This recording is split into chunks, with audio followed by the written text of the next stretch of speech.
Hey y'all, welcome back to another video. I appreciate you coming back to watch another one.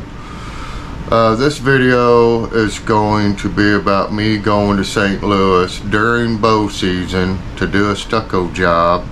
We were driving around St. Louis, we go past the VFW hall and there's a big old sign, turkey shoot.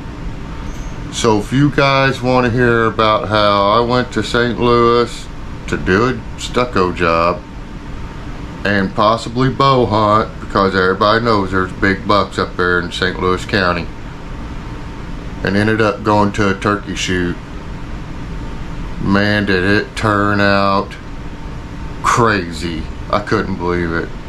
Anyways, let's get this story started. Let's go.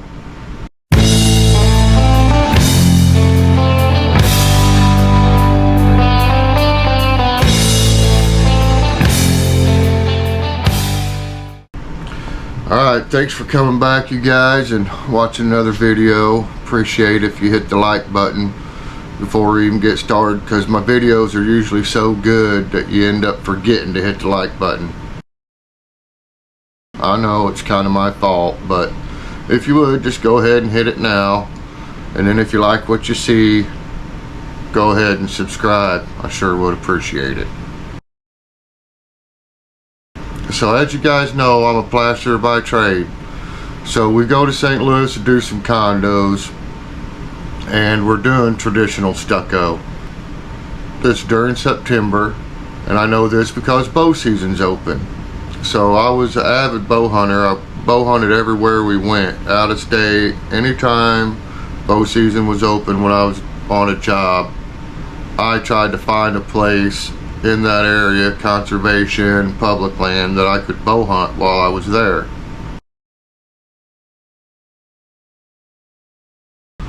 I had found a conservation area in St. Louis County that was archery only, bow hunt only. And usually those places are really good spots for giant bucks, because they're city bucks, so they get pretty big. And so I was pretty stoked about that. So we get loaded up, get all my hunting gear, climbing stand, everything for bow hunting. It's all loaded up. We take off, we get about halfway to St. Louis, and I realize I forgot my tools.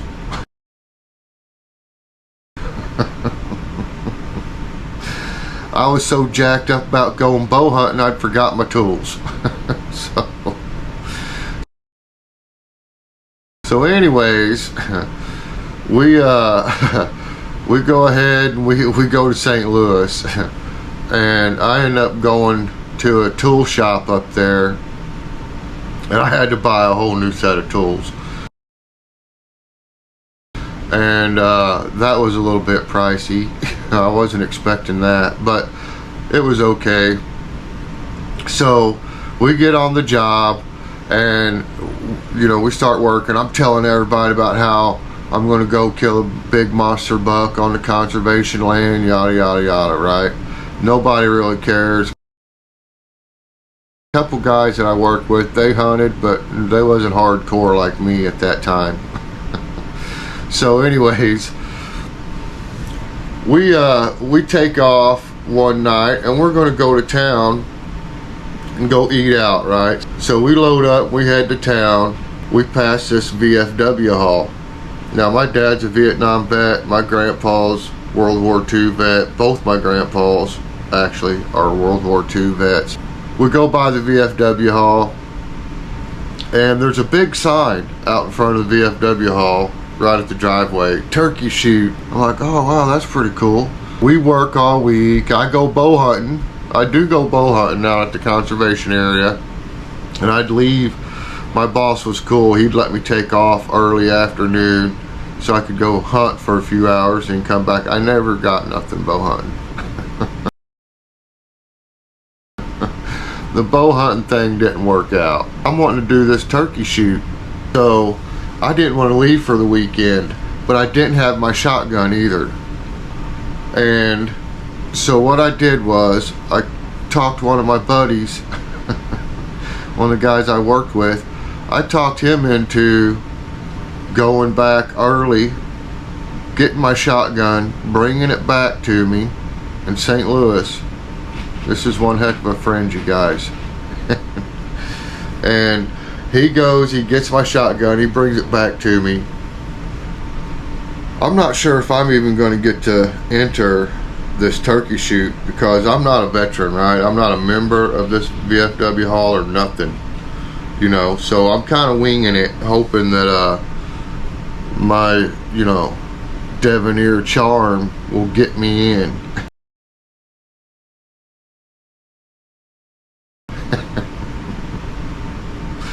I don't know if that really helped, but what did help was the fact that my dad was a veteran and my grandpa, both grandpas, but one was a veteran and actually a member of the VFW hall. So when I went in, they asked me who I was to enter. And I can't remember what the entry fee was, $5 or $10, I don't know. But I get entered. They allow me to enter because they find my grandpa's name in their registry. So boom, I'm in. So they have this tent set up. This is a turkey shoot like I've never seen before. So I grew up pretty much in the sticks, you know, out in the backwoods of the Show Me State.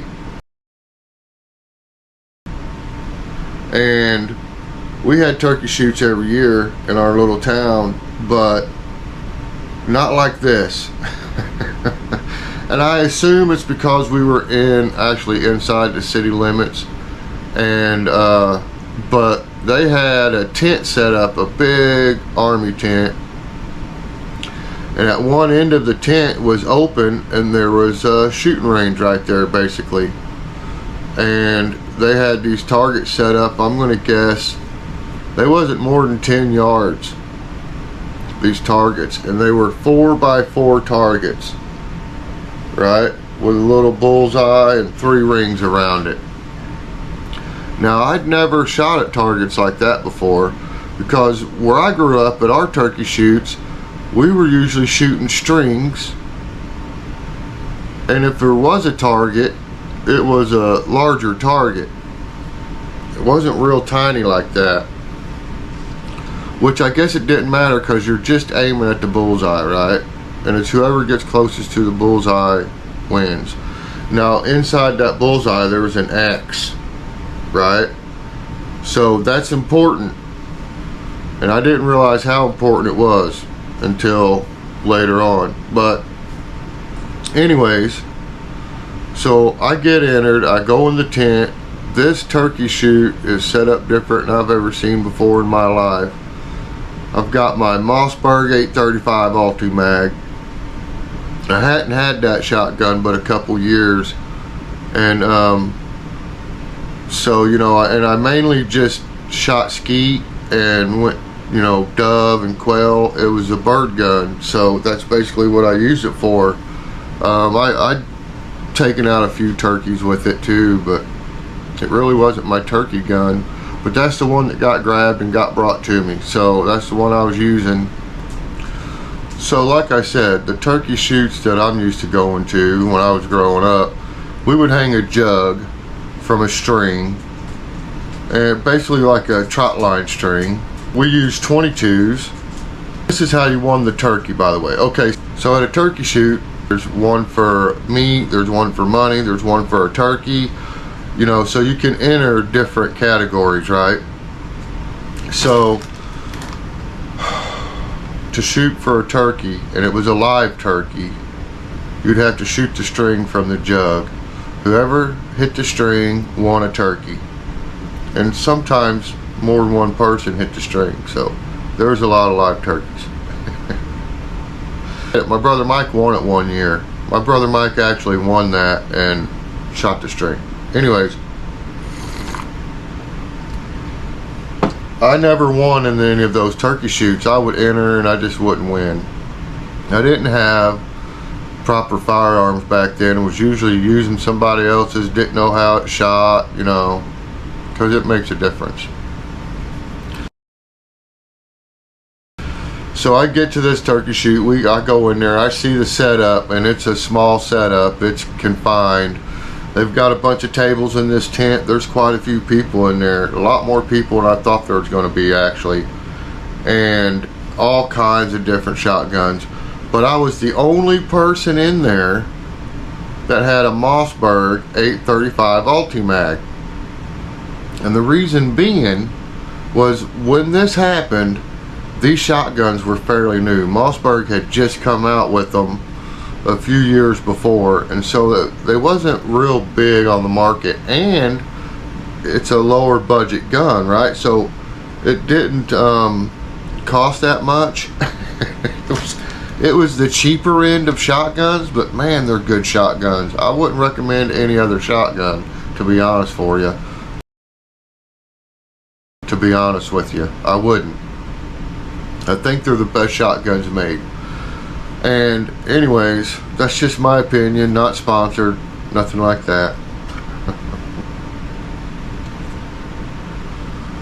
I'm not saying that, you know, I don't want their sponsorship. If they want to sponsor me, they can.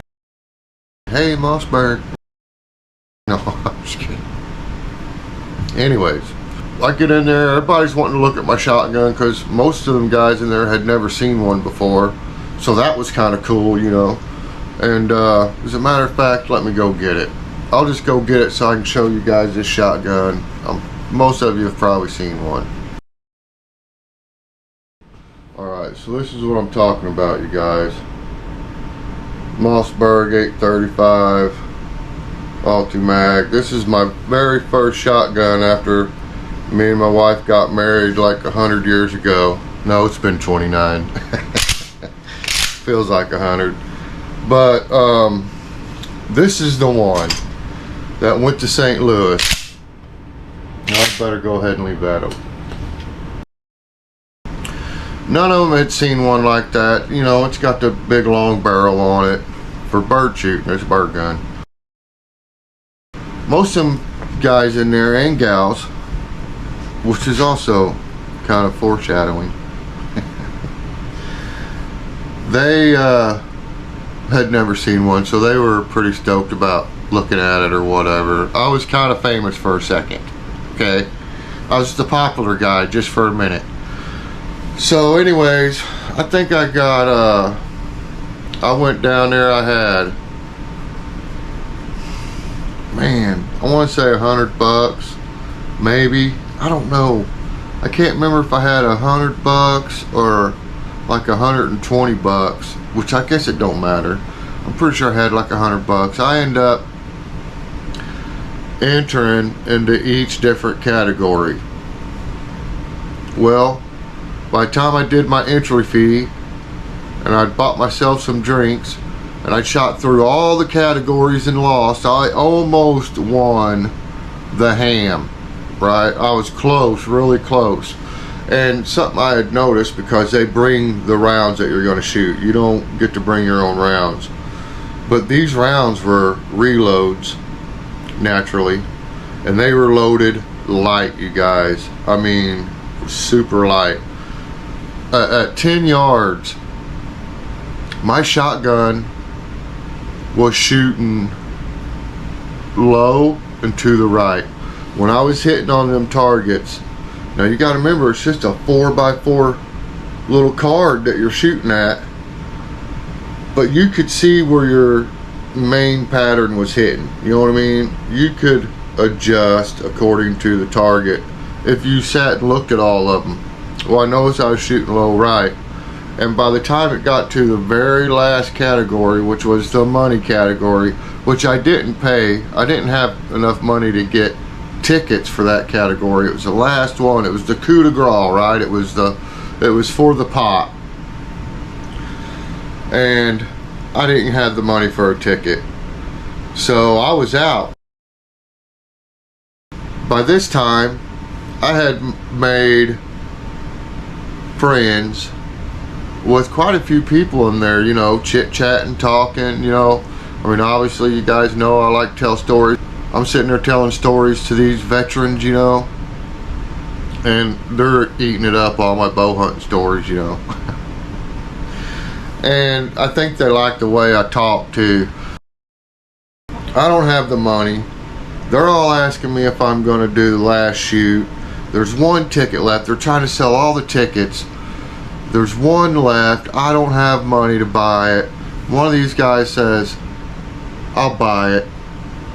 I'm like, no, I don't. It's okay, you know, I've had fun. I don't want to owe nobody anything, you know what I mean? He's like, no, really. He said, I think you can win it. You've been sitting here studying them cards. I think you know where that shotgun's hitting now. I was like, I think I do know where it's hitting now. That's true. But I don't want your money. And anyways, he insisted. So out of respect, I accepted. He paid for it. And there was, I believe 10 or 12 shooters for this one. And I was the last guy. I went last. But right before me was a lady. And she had actually been winning. She won. She's the one that beat me on the meat shoot, the big ham. She beat me on that. And she beat me because one of her pellets actually hit the X in the center. Now it wasn't dead center, but it hit one of the lines. That made her closer than me. I was just like, I didn't touch a line, right? I was out just outside that with one BB, one little pellet. But anyways, so she beat me there,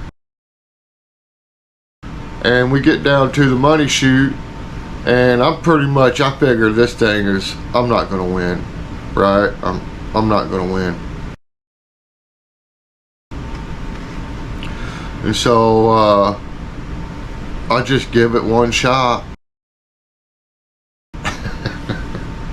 But when I did this, I aimed high left. I actually aimed, when you got that 4-inch card, I was hitting bottom right. So I aimed high left. That's all I did. I just aimed, basically aimed right at the corner of that card. High left corner. And so I take the shot. They pull the target in. They're looking at it. I went and sat down. I figured it was over. I didn't think I was going to win, you know. I'm like, yeah, whatever. So I'm over apologizing to the guy for losing his money. He's like, no, they're looking at the cards. You don't know that you lost yet. You don't know. And I'm like, well, I'm pretty sure I lost. I come out here and wasn't expecting to be shooting at little bitty targets, you know. I've never used reloads in my shotgun before, not them reloads.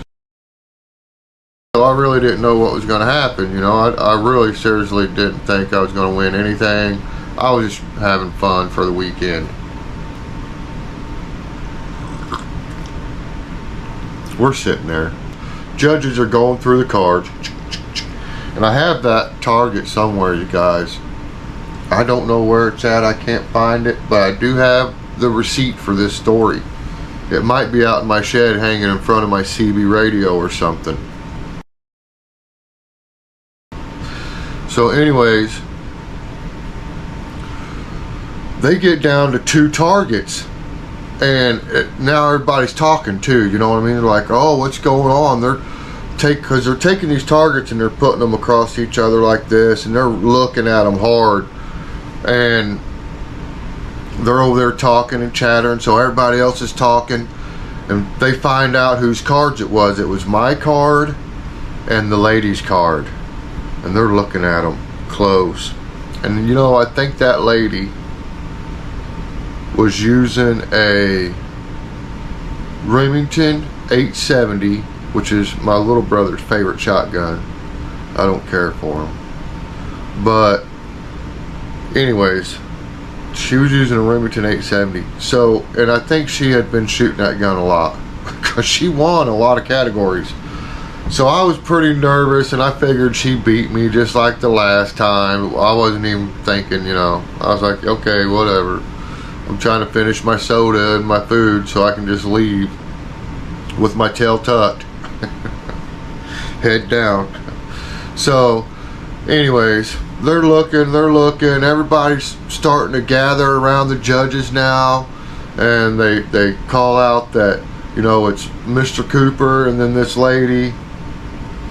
And so they're looking, and finally they're like, Mr. Cooper.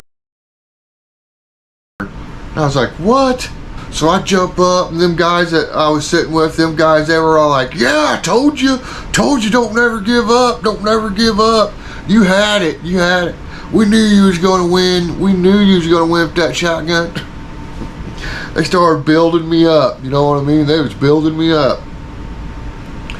So I get over to the judges, and they give me the card, and I won. Man, it's written on the card. I hate to say the amount because it is written on the card. I know I left with twice as much as I showed up with, and I bought everybody there that was in that little group I was in. I bought all them guys at that table a beer.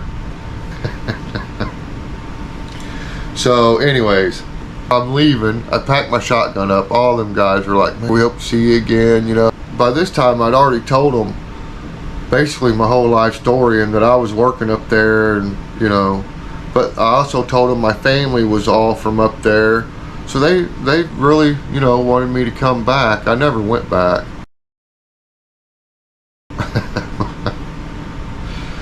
But it was a good time. And the best part about the story was, even though I had quit, basically I had give up. I had quit before the game was even over. I had quit. And when I left there, I had a whole new perspective on quitting. It's one of them times, and I had many.